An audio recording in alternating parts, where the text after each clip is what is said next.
तख्ता खींचा गया तो एक जिस्म दार पर झूलने लगा, जिसे देखकर बूढ़ी औरत की आंख से एक अश्क निकलकर उसके रुखसार की चुरियों में तहलील हो गया।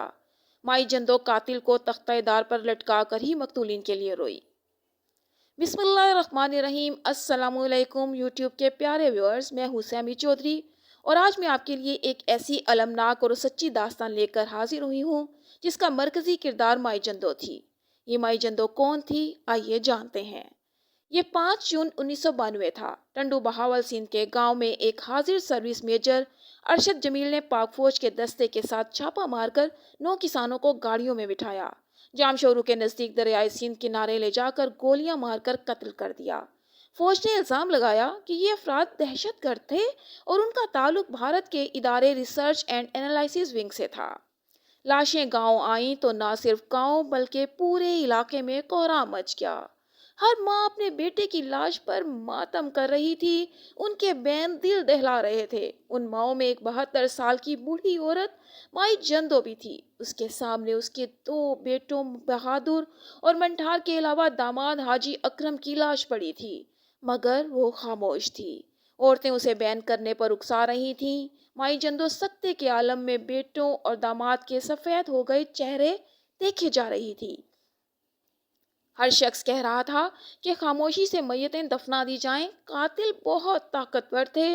इन गरीब हारियों का ऐसी ताकत वालों से क्या मुकाबला।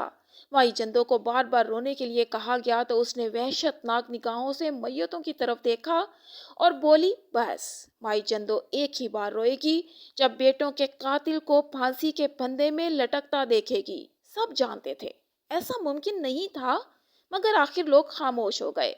माई जंदो की बेटियां कुर्ला रही थीं, मगर माई जंदो साकत बैठी कत्ल होने वालों को तके जा रही थी।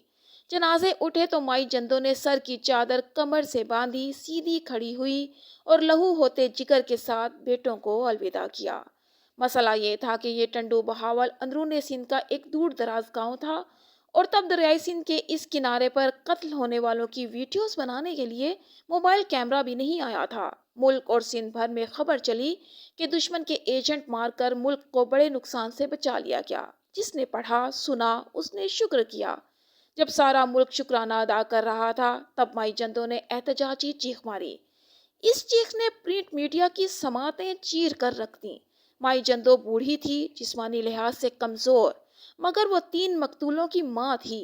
इसलिए ताकत के मराकिज से जंग का फैसला किया और अपनी 2 बेटियों को साथ लेकर कातिलों के खिलाफ ऐलाने जंग कर दिया।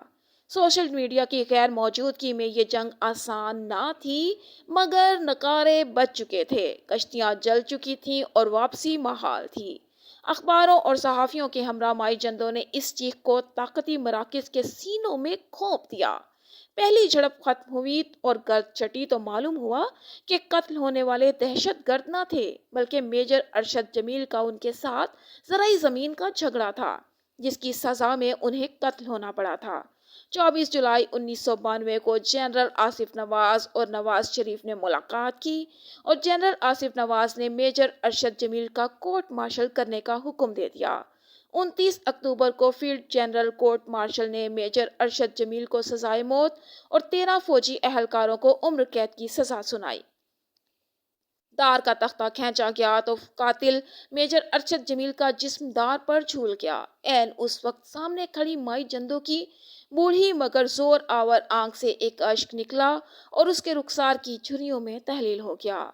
माई जंदो, तुम्हें दुनिया के तमाम कमजोर और मजलूम सलाम करते हैं। जी व्यूअर्स, आपको कैसी लगी आज की ये कहानी? कमेंट सेक्शन में अपनी राय से ज़रूर आगाह कीजिएगा और चैनल को सब्सक्राइब करना, लाइक करना और शेयर करना मत भूलिएगा।